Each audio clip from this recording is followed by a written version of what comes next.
This is going to be a fun conversation. We've had it multiple times on the show this season. Where do you want to start things off with everything that transpired in the first period on Sunday night against Detroit? I've always given Murray the benefit of the doubt. I've always said, you don't win 2 cups and have the repertoire that he's got behind him without having a level of compete and battle, and guys go through bad luck, and some guys' bodies just tend to get hurt. And I've always done that. And then last night, he looks shaky as hell to start. I mean, he gets a breakaway on him for the first shot of the night. I understand that's not ideal. But he just looks like, I think he tweeted something about him cringing every time he goes into the butterfly and just feeling like he's an old man not moving very well. And it seems like there's a pattern of him saying, there's my excuse to get the hell out of here, and he just leaves. And I understand he got his legs taken out from him, and he falls down and kind of whacks his head, I guess. I mean, let's not forget he's got a friggin' helmet on, right?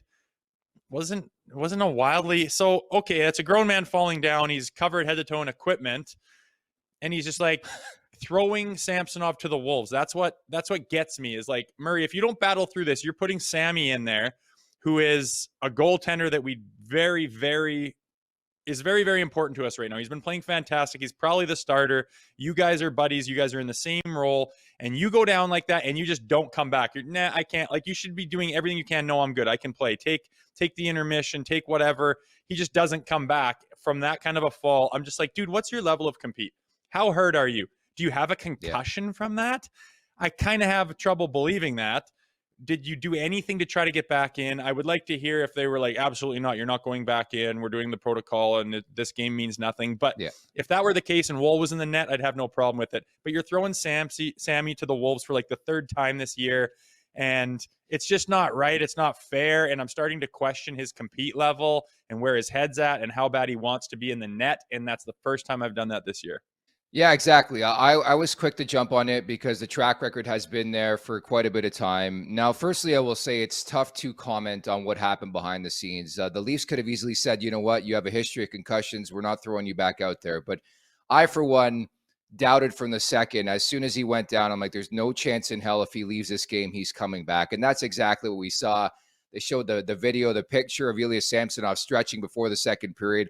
I'm like, that's it. That's all for the night of Matt Murray. The timeliness is not great, but it really made me wonder if this is real life Final Destination. I don't know if you've seen those movies, man. Well, like the amount of fluky and freaky injuries that happen on a yearly basis to Matt Murray is egregious to me, where I'm past the point of calling this guy a Band-Aid and more so feeling bad for him because he's always injured. There's not much more he can say, quite frankly. Yeah, it's frustrating. I mean, his reputation preceded him, and guys were talking about him being that way. But you know what?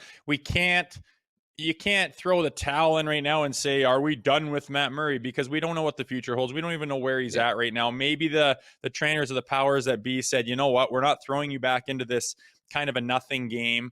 But and he's going to be fine, and he's just checking things out, and he very well could go into the playoffs and get his chance in the playoffs and play quite well, which he's shown that he's capable of still doing. But it's just every day and every thing that happens just points more and more towards Samsonov being the starter going into it. And I'm fine with that. He's fantastic for us this year. He's a high quality goalie with good caliber and reputation behind him. He's a first rounder recently. Whatever happened in Washington, it was the bubble, remember? And I've always liked signing Sammy as an insurance policy because of the injury history. And here we go. And we're going to use him a lot. And we have leaned on him, and it's been fine. But it's yet to be seen with Murray. Like, are you ready for the playoffs or not? Do you want to be on this roster? Do you want to be the starting goalie or not? Because they don't get a chance to show you a lot, but what he does show is that he's easily able to take himself out of the crease and go back to the dressing room, where maybe that's his comfort zone. I don't know where his head's at, but he certainly doesn't look like he's doing everything he can to battle for this team and make sure he stays in net. Well, that's exactly it. To me, ultimately, it comes down to the question, how much intestinal fortitude do you have? How badly does that fire burn for you? And when I see Matt Murray, when I think of Matt Murray, I just don't feel and think that way. But I wonder, from a player's perspective, you having played in the NHL, what goes through the head of a player when you see somebody like that? And, it doesn't necessarily have to be a goalie. It can be a forward. It could be a defenseman, whoever on that roster. there's no doubt in the room, guys murmur to each other. Like, there's no doubt in my mind. And you see this happen over and over and over again. It's like, here we go again. No? Uh, Tough to say. It would be kind of a personal thing. I think that guys are so busy with their own stuff and trying to stay on top of their own, lives and careers and play and mindset and do everything they can. You notice, oh yeah, Murray's down again, and what's the story? What's the story? What do they say about him? And you get the information. Okay, you take that, and then you go on with your business. There's not a whole lot. I don't think guys are in the shower saying, "What the hell is this guy's deal?"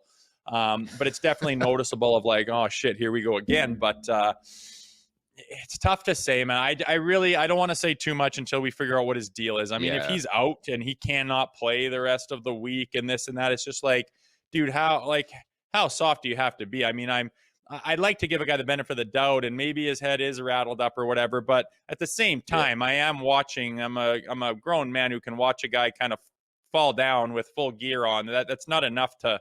I'm just sorry. Like that's not. You watch this. Go watch that game and do a highlight clip of guys getting smashed against the boards and falling down to the ice and getting whacked and cross-checked, and their head gets rattled around. And it's like that happens. It's not enough to. It just didn't seem like.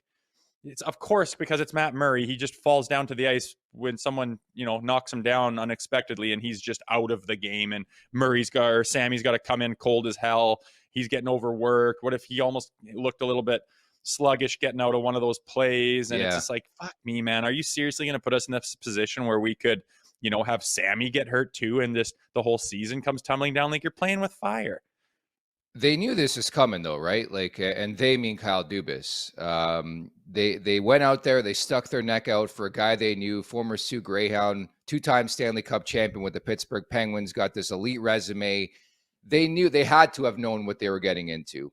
I, for one, am not perplexed. I'm not surprised at all. This has been Matt Murray for X amount of years, whether it be Pittsburgh, with the Ottawa Senators, and now with the Toronto Maple Leafs.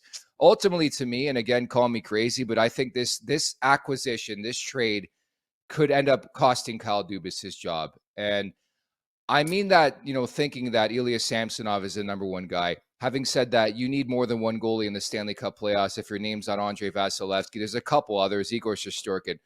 But to suggest that Ilya Samsonov could be the guy for the entire series is kind of scary. Joseph Woll's had a great season, but let's not forget, he's really, really young. It's just really disappointing to me from the Murray perspective, but I can't say I was not expecting this. Like, Rosie, we've seen it throughout this season. The guy just can't stay healthy.